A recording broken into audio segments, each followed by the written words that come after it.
I mean, I remember one of the first times when I met Ozzy, and Black Sabbath was the band, for us as kids, right. And it's like, so meeting Ozzy was kind of unreal. And I think we went out to a restaurant with him and Sharon, and I was like, I'm gonna try to impress. I saw in the menu they had a drink that came with fire. It's like, oh, I'm gonna impress Ozzy, man. So I ordered the drink. It's called Cucaracha, and they never told me how to drink the thing properly. And the drink came with the fire, and I tried to drink it, and my hair caught on fire.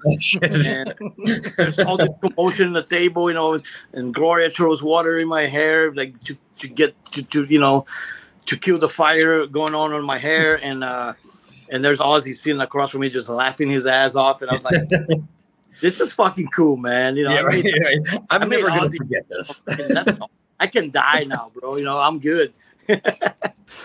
Well, with this being a new pod here on KNOTFEST.com, obviously being a new metal tinge podcast, and you made the comment earlier about your earlier work kind of influencing some of the newer underground metal thrash bands and whatnot. But I mean, obviously your earlier work too, I mean, ushered in new metal, right. and kind of helped Korn and a lot of those bands kind of find a sound, and that Brazilian rhythms and things like that coming into new metal. Man, kind of talk about this whole movement, and kind of, you're one of the godfathers of this whole movement, man.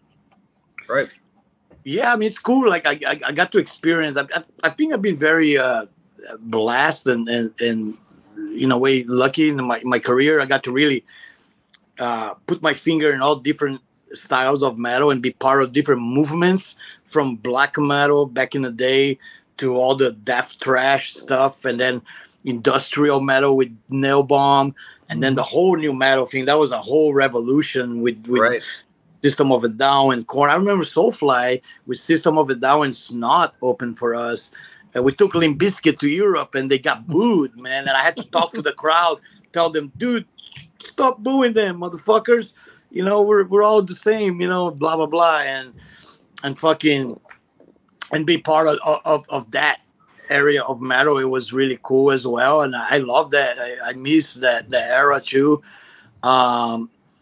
It's cool, man. It's like, I don't know, best of both worlds, I guess. You get to, you see a lot of these young kids from all these 200 Stab Wounds and Fugitive, and they all really like your early stuff.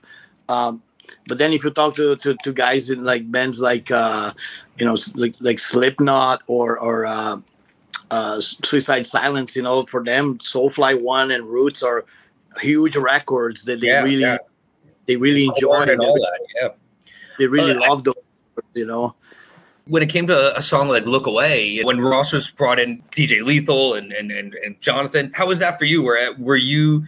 Did you already know about like Korn and Limp Bizkit at that time, or was it kind of just like, hey, whatever works, man? You got an idea, let's fucking run with it. When I was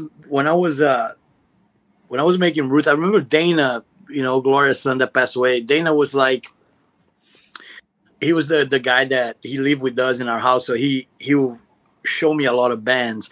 And I remember he showed me the Deftones demo first, and I think he had one of the early Korn demos, and I ended up learning Engine Number 9.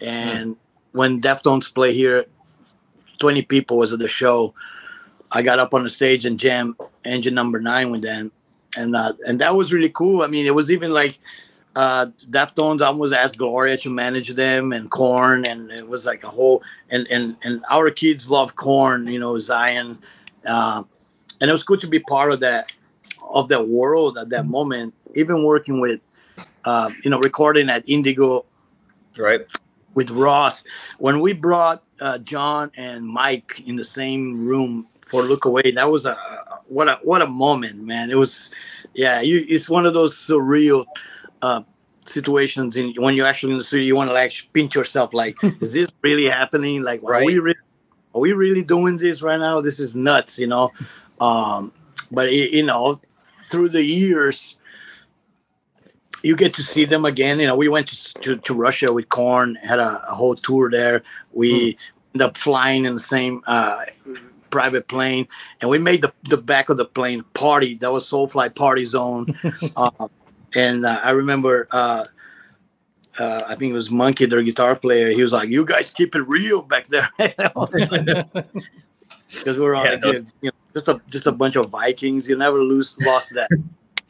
When you go on tour, you just let it loose a lot of times, Right. Well, it's cool, man, and it's cool to being part of that experience. And like I said, and now I get to really experience all kinds of different things with Go Ahead and Die, with Killer Be Kill. Those are all different things that I get to express my metal love in different ways. Right. Go Ahead and Die is more underground, of course. It goes all back to the underground, the rawness of the whole underground.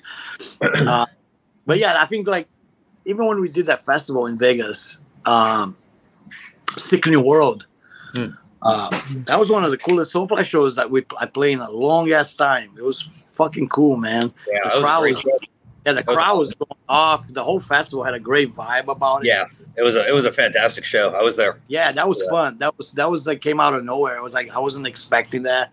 That was really cool. I'm actually working on a new Soulfly this year, writing and hopefully recording, but I don't think it's gonna come out till next year.